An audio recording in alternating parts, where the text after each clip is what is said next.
have been telling them that the style of Indian knowledge is very different from the Western mind. In the West, you see, if you say something, then they want to have an experimental proof. They'll go to the scientist or to other people who are equipped with knowledge to know what is said in these books is true or not. They would even judge Christ. They would even judge Moses. They'll judge everybody as if they are the most intelligent and the most capable people. And they'll write books after books against them, disclosing as if they are those people who have said something, have said out of their minds or something. It's never accepted normally. And if it is accepted, they become absolutely fanatics. So, now, according to Indian style of understanding is that first of all, if a great rishi or a great muni or a great, you can call a saint, has said something, then he has said it. While you have to just listen to that, because you are not equally the same. Whatever he has said is his own experience, his own knowledge, and you have no business to judge him or to say, this is not true, that is not true. You accept it. And once you get your self-realization, it's clearly written down. After self-realization, you have to grow into perfect being, and then you can see for yourself what he has said or they have said is the truth. So the approach is different. In one way, if you start going through science, through this, through that, you cannot reach anywhere. And moreover, your growth is stunted. So what you have to do is to go to this knowledge through believing in what they have said. Whatever Christ has said, you have to believe. Whatever Muhammad has said, you have to believe. Whatever Guru Nanak has said, you have to believe. Whatever Gyanadeva has said, you have to believe. Lao Tse, you have to believe. Like that. Because you are not of that spiritual level. So accept it. Now don't try to analyze it. Everything you try to analyze. And in that analysis you get lost. So once you are a realized soul of that level, and then you grow into your fullness, what we call Sampurna, then only you will know whether whatever they have said is true or not, and then you can find out. It's very easy then to know whatever is said is true or not. For Saj Yogis now, it's very easy to find out if something is real or unreal, it is truth or untruth, it is love or hatred. Only through vibrations you can know. But going beyond that, I am saying, beyond that one has to know what are these vibrations and what are they made of.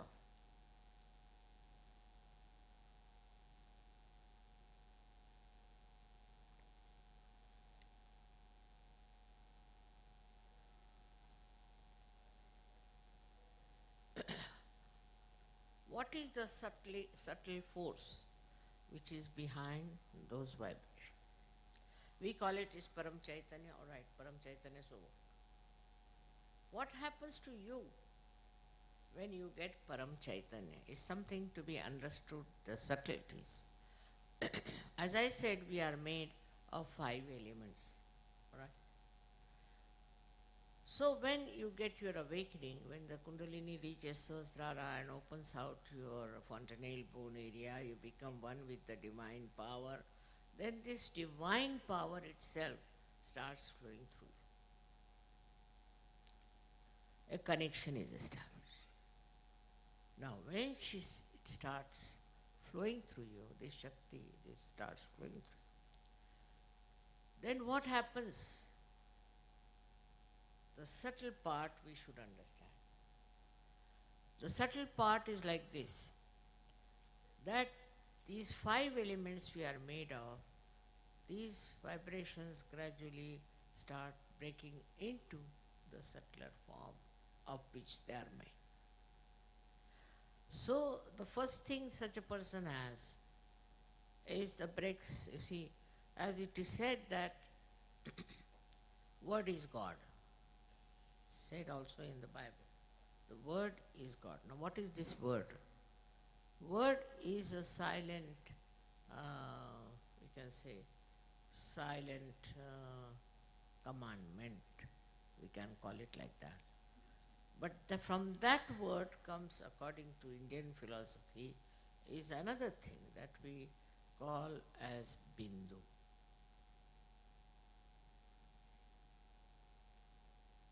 Or we can say word becomes Nad, is a sound. And then it becomes the Bindu, means one small dot, you can say. And then from this dot, you see all these five elements start coming one after another. The first element that comes out is light. Tej, light, is the first element that comes out. So the essence of the first element is light. We call it Tej, Tejas. It's written, of course, in Sanskrit, but we should understand that how the light pervades Sahaja Yoga so much, and you see the light all everywhere. So the first element, which is light, and you can say in English, the light's subtle thing is, we can say, enlightenment, you can say. But enlightenment has another meaning. So we can say it's Tej. For example, a person who gets realization has a face which is very radiant. So we can say the radiance. The radiance is the subtlety of the light. So this radiance starts showing on your face. Radiance starts expressing itself. And with that radiance, people get impressed. And they start thinking something special about this personality which has radiance. Now you have seen my photographs also, wherever they are. Many a times you find lots of light around. That is nothing but the light in me is giving radiance, because the light becomes subtler. When the light becomes subtler in me, light is one of the elements. When it becomes subtler, then it gives radiance. And so, this is the subtle growth within you that takes place. Your faces also start shining. They too have radiance, and they too have a kind of a different complexion, I would say. This radiance is to be understood is the subtle of the light, of which we are made, light, in the gross manner. Then after this, from the light, comes the second thing, which we call as Vayu in Sanskrit, meaning the air. So the air that we have, which is gross air, what is the subtle of air is this cool breeze that you get. The cool breeze is the subtle of that air. So the subtle of what you understand as cool breeze is what we call vibrations, the subtle of that is air, which is a part and parcel of our making. So this cool breeze is the second thing that you start getting subtler and subtler. When your growth take place, all these subtle things start expressing themselves. It's not only that you get vibrations, but you get the cool breeze, and that is the subtle of air that has built you. Then comes the water. We are also made of water. What is the subtle of water is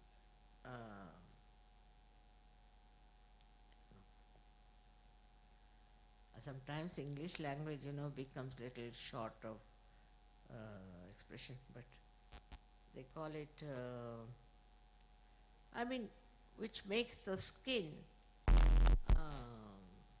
hard skin, soft. The skin becomes soft. This is another sign of a realized soul, that his there's some cream they use, isn't it, to soften the face. But is the water in us gives us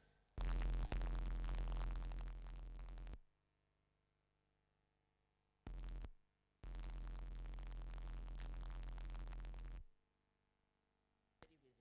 This is the minimum of minimum, I would say. But then a person who is a realized soul becomes a very soft person, very delicate. When he talks to somebody, in his voice there is warmth, or I should say there is, कहते हैं ना अपने आप पानी, हिंदी में कहते हैं पानी होना.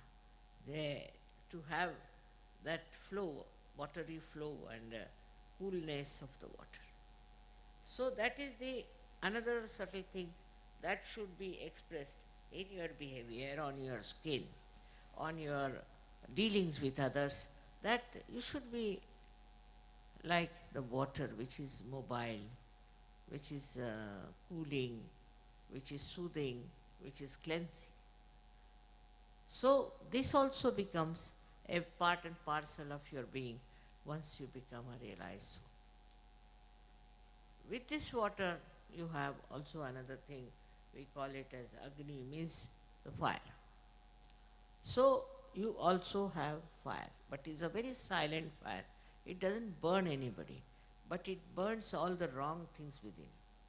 Whatever wrong things you have, it burns, and it burns the wrong things in other people also. For example, a person comes with a great anger towards you. What happens that this anger becomes cooled down with the fire that is there. Moreover, a realized soul cannot get burnt.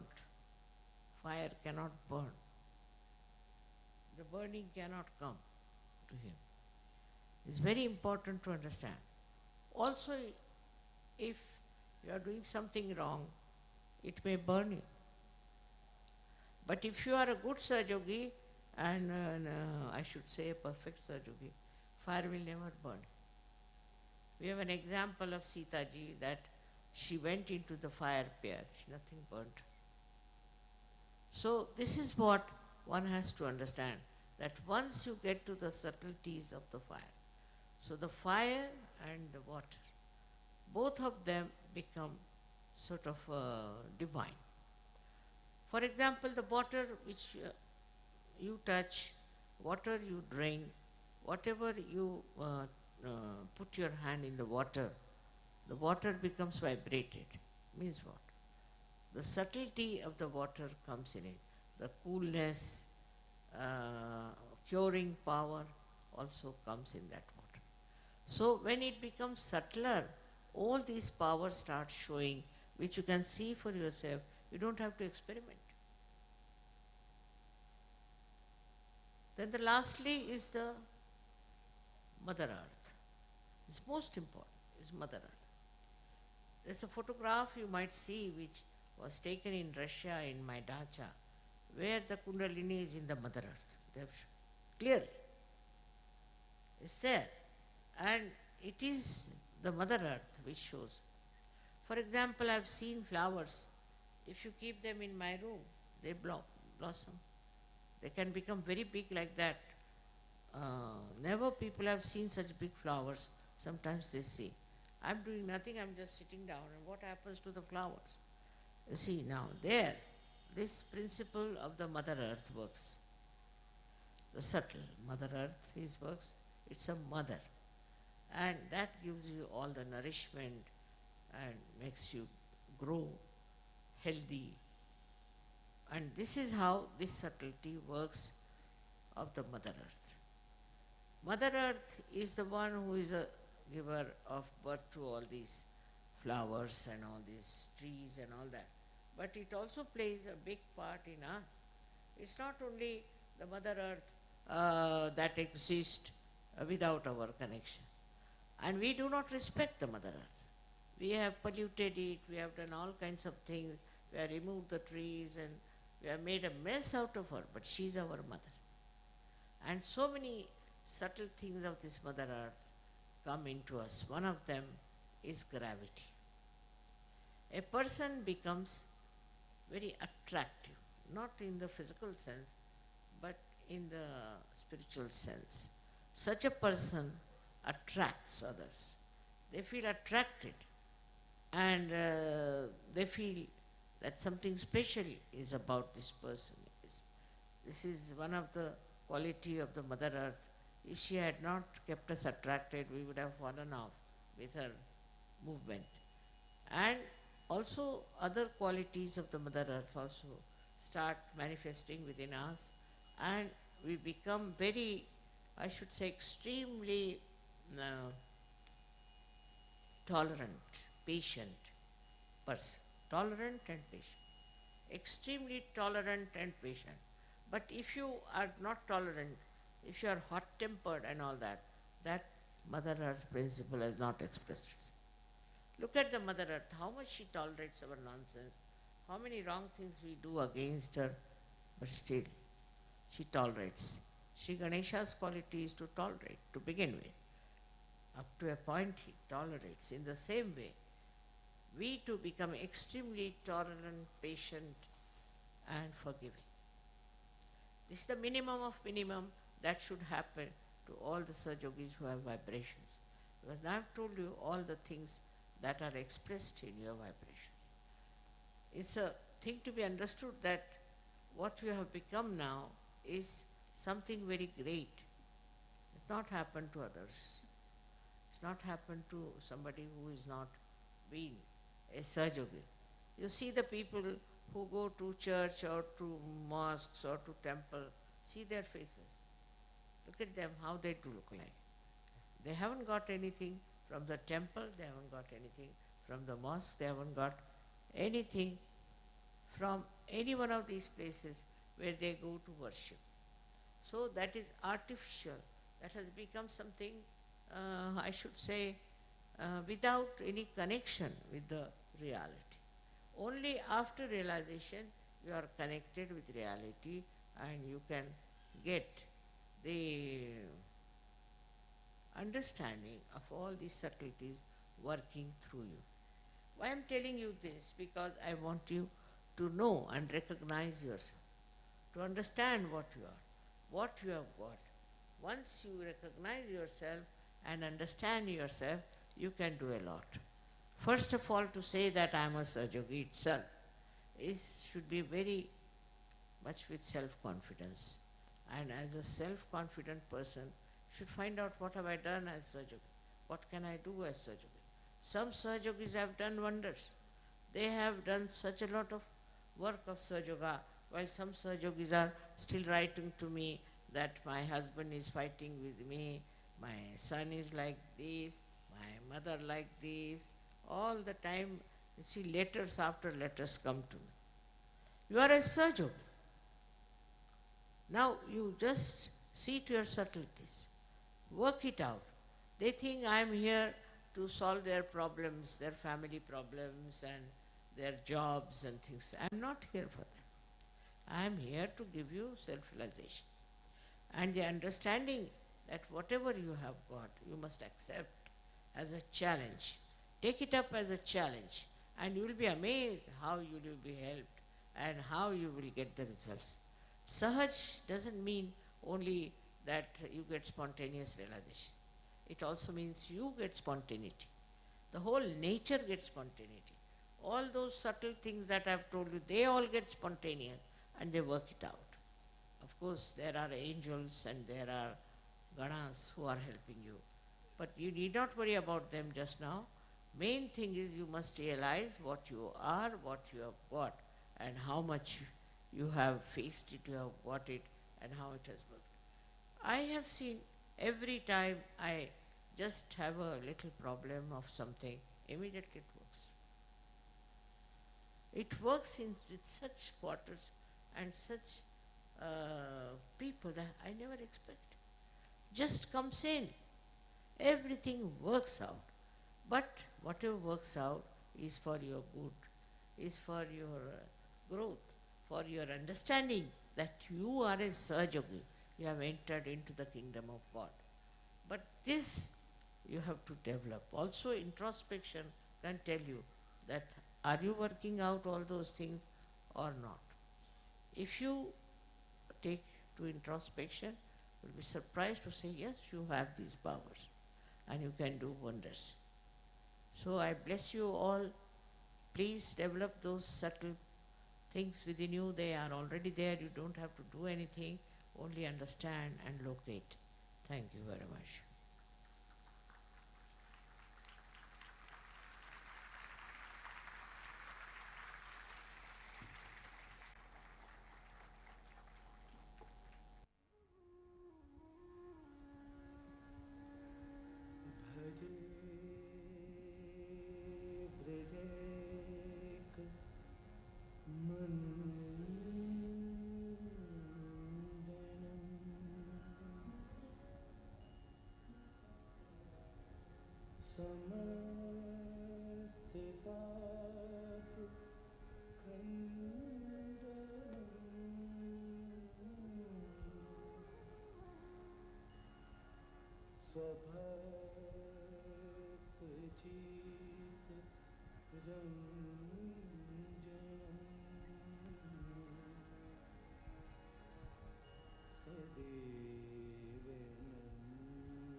शिखर पे है सीमा जो आई है। पूज्यवर माता जी के दर्शन पाकर दिल से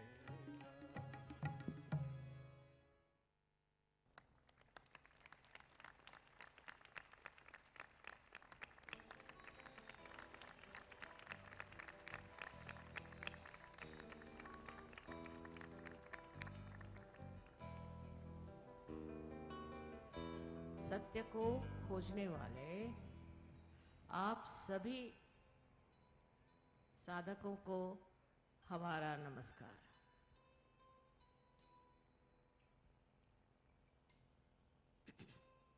हम सत्य को खोज रहे हैं, किंतु कौन सी जगह खोजना चाहिए, कहाँ खोजना चाहिए, कहाँ ये सत्य छिपा हुआ है, ये पहले समझ लेना चाहिए।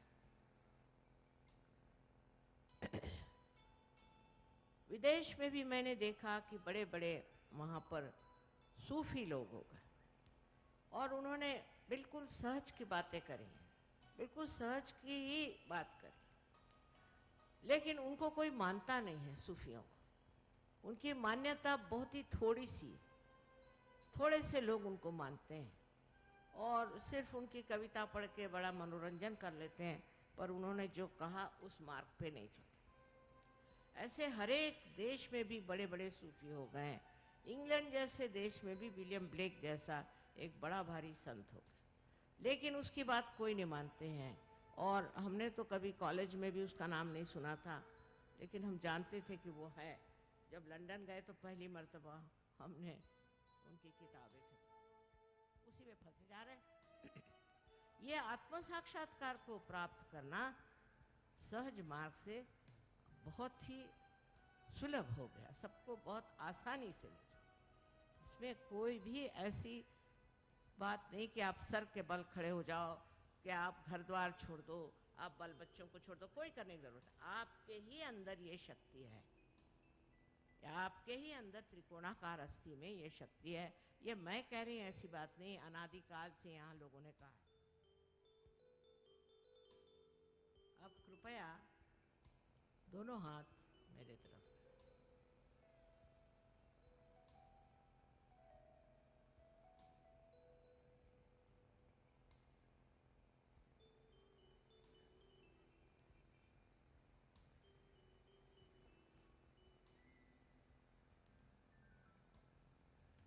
अब ये हाथ मेरी ओर करें और ये हाथ राइट हैंड आपके तालू के ऊपर, जो कि एक पहले स्निग्ध हड्डी थी यहाँ बचपन में, उसके ऊपर ये हाथ का।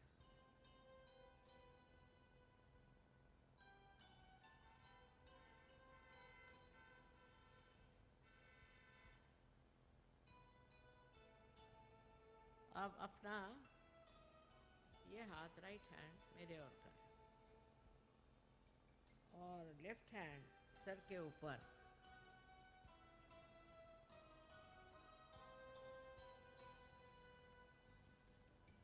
फिर से तालू पर ऊपर रखें, आधान पर, माने उसके ऊपर नहीं रखना, आधान पर में। देखिए अब इसमें से कोई ठंडी ठंडी या गरम हवा आ रही है क्या, बयार आ रही क्या?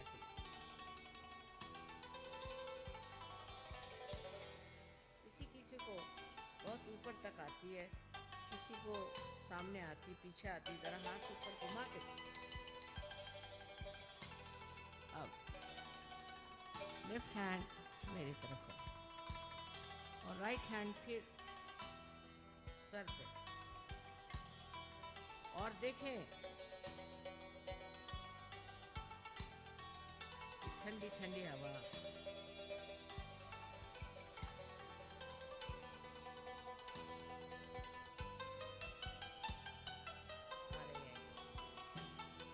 हो सकता है गर्म आ रही है, क्योंकि आपको सबको माफ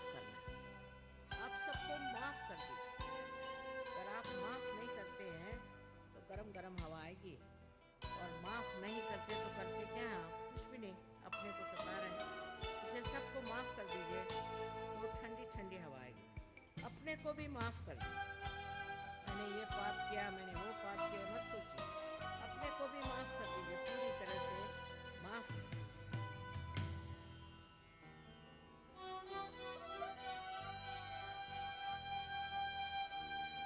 अब दोनों हाथ मेरे ओर। Please put both the hands towards me, please.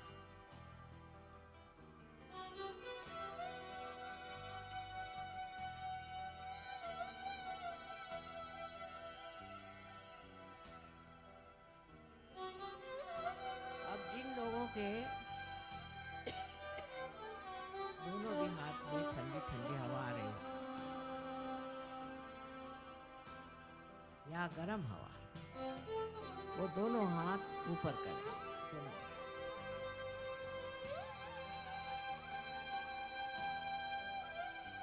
यहाँ से वहाँ तक सबको अनंत आशीर्वाद, सबको अनंत आशीर्वाद। आपने तो प्राप्त कर दिया, आपका बीज तो प्रस्फुटित हो गया। अब इसके वृक्ष बनाए और इसके इतने वृक्ष जितने आप लोग हैं बन जाएं तो फिर क्या कहें? तब फिर ये कलयुग कितने दिन टिक सकेगा? सत्य युग तो आ ही रहा है, लेकिन उसका अभी प्रकाश पूरी तरह से फैला नहीं। आप ही उसके प्रकाश देने वाले, आप ही लोग हैं। और मुझे पूर्ण विश्वास है कि आप लोग सहयोग को फैलाएंगे। हर एक आदमी एक हजार आदमी को पार कर सकता है। हर एक औरत 1,000 औरतों को पार कर सकती है। और सबको चाहिए कि कोशिश करके और पार करें, लोगों को पार करें, माने आत्म साक्षात्कार दें। आप सबको मेरा अनंत आशीर्वाद। सबसे आखिर में हम वंदे मातरम गाएंगे। इसके लिए आप सब खड़े हों।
सस्यश्यामला मातरं वन्दे मातरम्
सप्तकोटिकण्ठ कलकलनिनाद करले द्विसप्तकोटि भुजई घृत खर करवाले अबला केन तो बोले बहुबलधारिणी नमामि तारिणी रिपुदलवारिणी मातरं वन्दे मातरं वन्दे मातरम्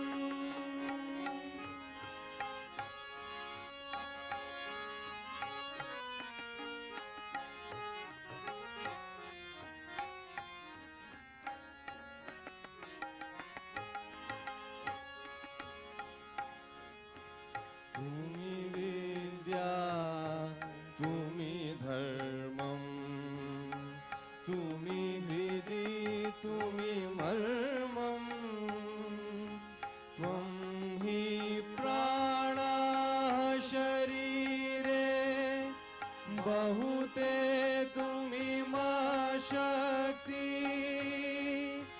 हृदये तुमी मा भक्ति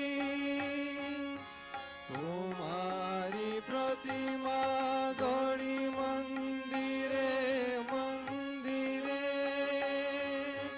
वंदे मातरम वंदे मातरम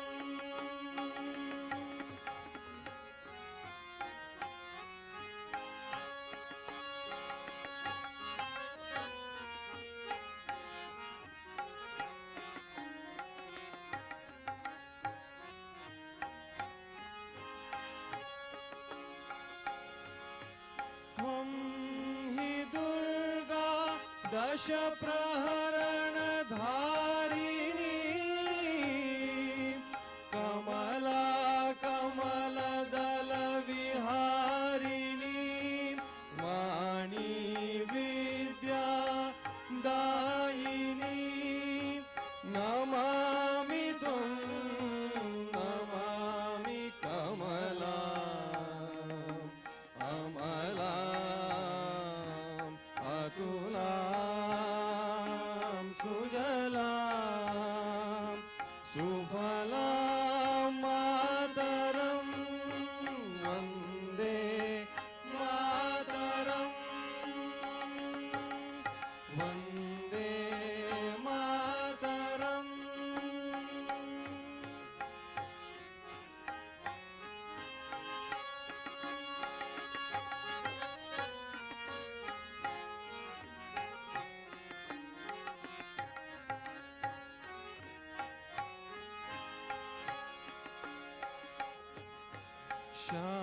श्यामलां सरलां सुस्मितां भूषितां धरणीं भरणीं मातरं मातरं वन्दे मातरम् वन्दे मातरम् सुजलां सुफलां मलयज शीतलां सस्यश्यामलां मातरं वन्दे मातरम् वन्दे मातरम् वन्दे मातरम् वन्दे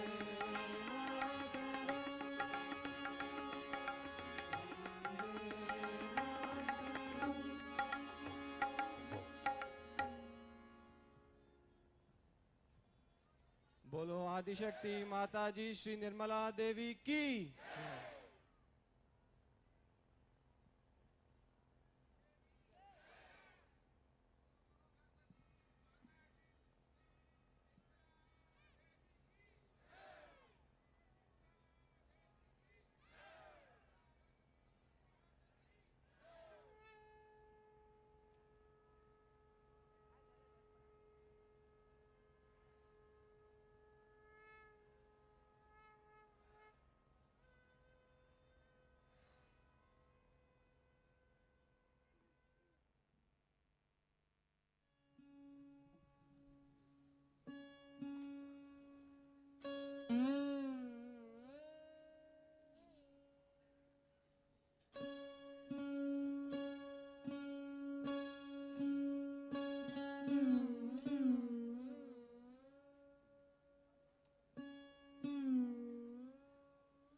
Bani da ga ma pa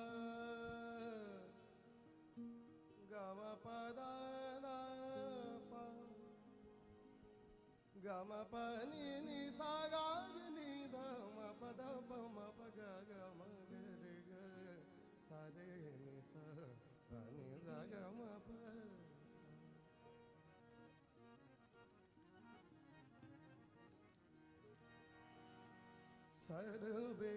Sarveshwari Jagadishwari हे मातृरूप महेश्वरी सर्वेश्वरी जगदीश्वरी हे मातृरूप महेश्वरी सर्वेश्वरी सर्वेश्वरी जगदीश्वरी हे मातृरूप महेश्वरी ममतामयी करुणामयी ममतामयी करुणामयी हे मातृरूप महेश्वरी सर्वेश्वरी जगदीश्वरी हे मातृरूप महेश्वरी ममतामयी ममता ममता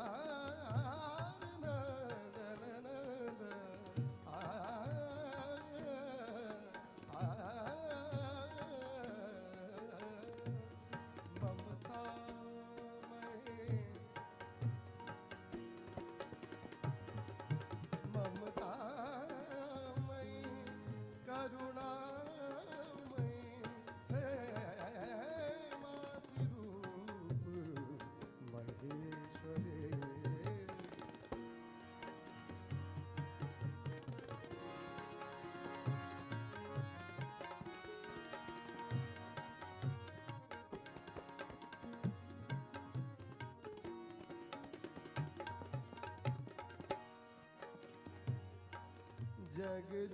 जगजीवनी संजीवनी समस्त जीवनेश्वरी जगजीवनी संजीवनी समस्त जीवनेश्वरी हे मातृरूप महेश्वरी सर्वेश्वरी जगदीश्वरी हे मातृरूप महेश्वरी ममतामयी करुणामयी ममतामयी करुणामयी हे मातृरूप महेश्वरी सर्वेश्वरी सर्वेश्वरी जगदीश्वरी हे मातृरूप महेश्वरी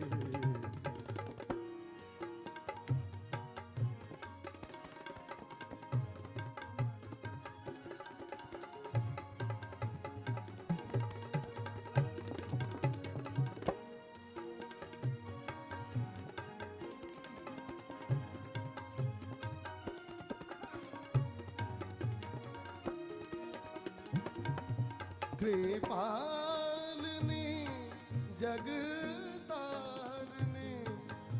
प्रतिपल भुवन हृदयेश्वरी कृपालिनी जगतारिणी प्रतिपल भुवन हृदयेश्वरी हे मातृरूप महेश्वरी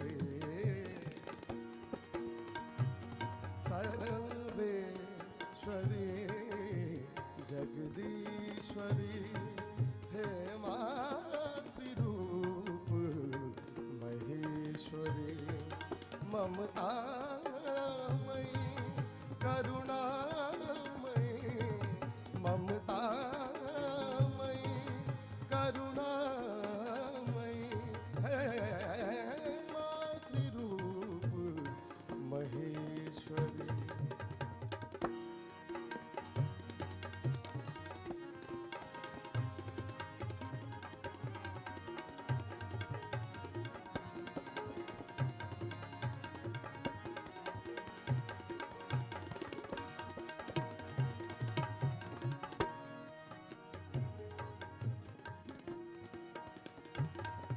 तमहारनी शुभ कारनी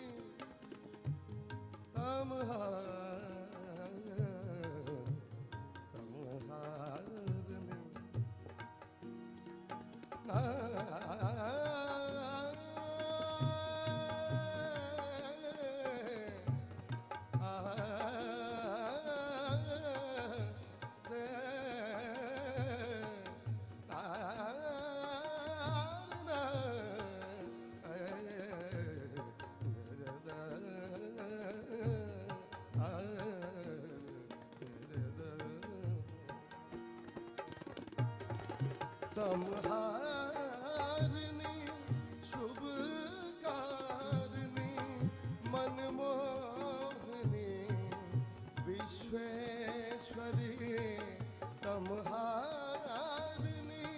शुभ कारनी मनमोहिनी विश्वेश्वरी है मातृरूप महेश्वरी सर्वेश्वरी जगदीश्वरी हे मातृरूप महेश्वरी ममतामयी करुणामयी ममतामयी करुणामयी हे मातृरूप महेश्वरी सर्वेश्वरी जगदीश्वरी हे मातृरूप महेश्वरी सर्वेश्वरी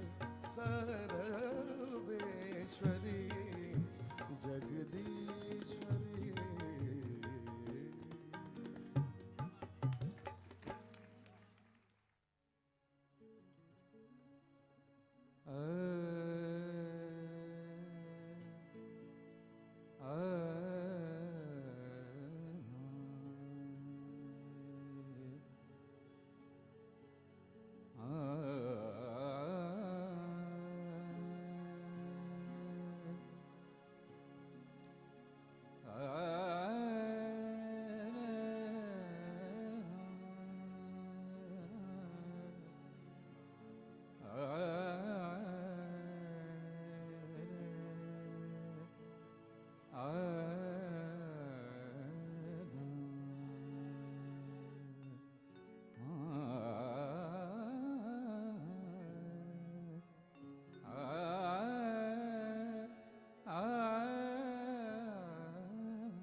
आया हूँ दरबार तुम्हारे आया हूँ दरबार तुम्हारे आया हूँ दरबार तुम्हारे आया हूँ दरबार तुम्हारे बहुत दिनन का भूला भटका बहुत दिनन का भूला भटका ले ले श्री माँ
पावन है, बहुदिश गावत सब सहजन है, बहुदिश गावत सब सहजन है।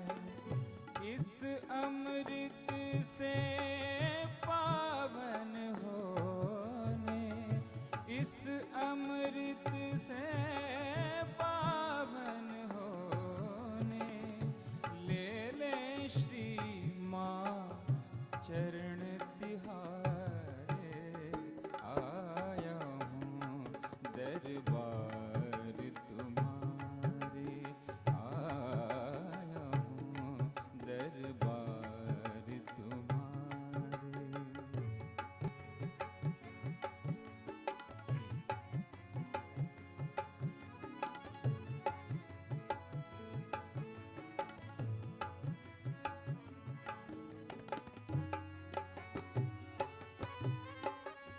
धन नहीं मांगू, मांगू न सत्ता, धन नहीं मांगू, मांगू न सत्ता, ढूंढे पथिक तेरे प्यार का रस्ता। धन नहीं मांगू, मांगू न सत्ता, धन नहीं मांगू।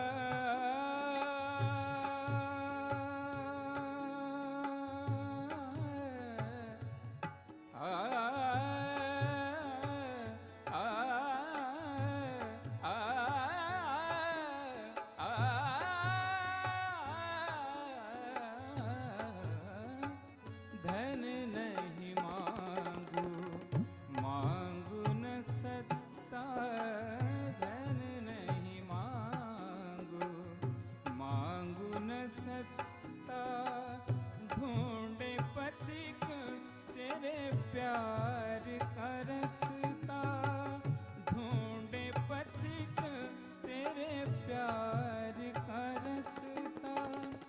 निर्मल छाव की ठंडी पुहर में, निर्मल छाव की ठंडी पुहर में, ले ले श्री माँ चरण तिहारे, आया हूँ दरबार तुम्हारे, आया हूँ दरबार तुम्हारे।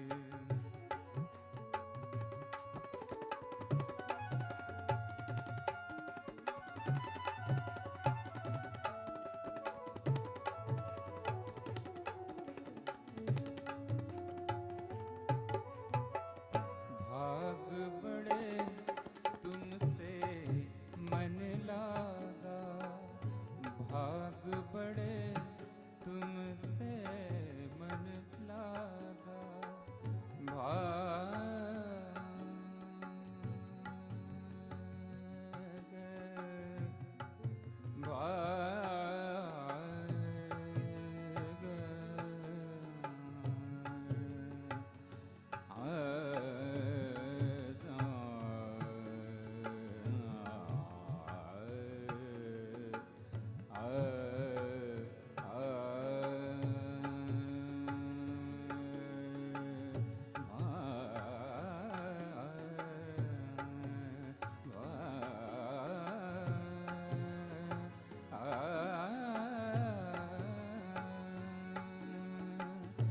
भाग बड़े तुमसे मन लागा, अंतर आत्मा तब से जागा, अंतर आत्मा तब से जागा।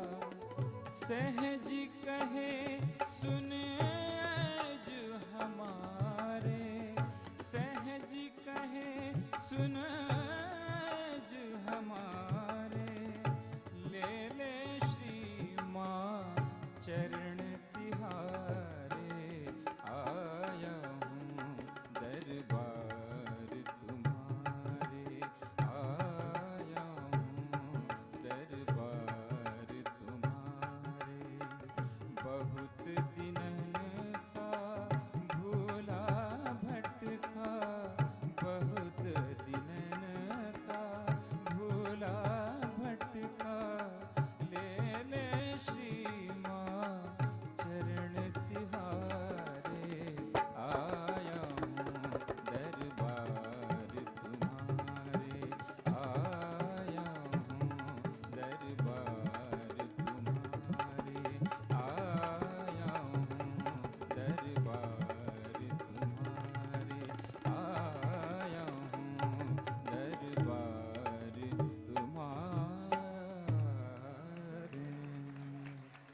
तुझ्या मरणा काठी जरी असेल अंत जीवनाचा, तुझ्या मरणा काठी देवाने जीवन दिले हे तुझला जगण्यासाठी. जरी असेल अंत जीवनाचा तुझ्या मरणा काठी.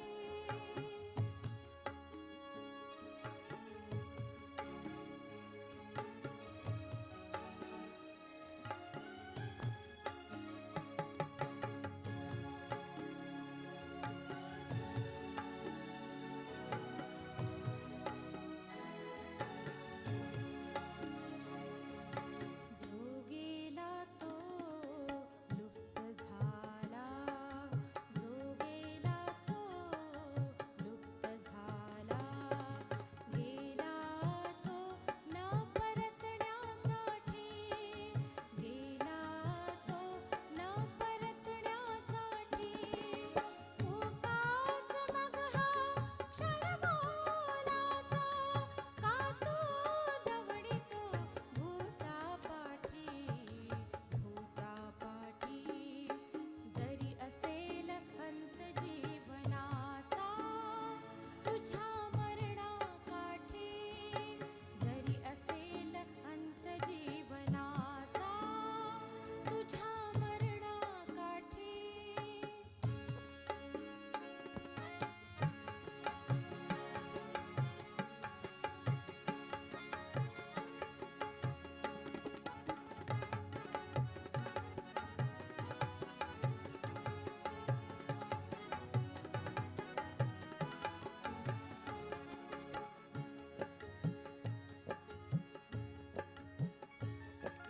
मूर्तातुनी जो जाई मृताकडे, मूर्तातुनी जो जाई मृताकडे, क्षणात त्याची नायनाटी, क्षणात त्याची नायनाटी.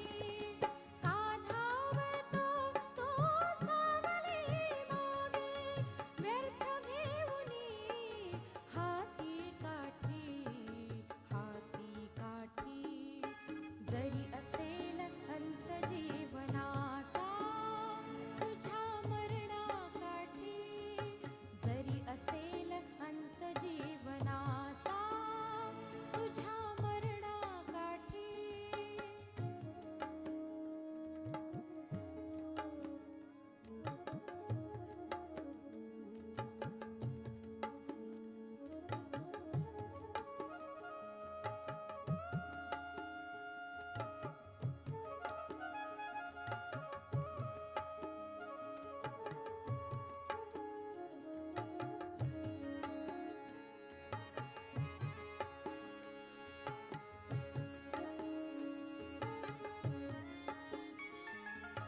पुढच्या क्षणाच्या विचाराने क्षणात ह्या का तू करतोस दाटी. पुढच्या क्षणाच्या विचाराने क्षणात ह्या का तू करतोस दाटी. बुडत्या सूर्याची का चिंता असते, प्रभाकरास पहाटी, पहाटी, पहाटी. जरी असेल अंत जीवनाचा तुझ्या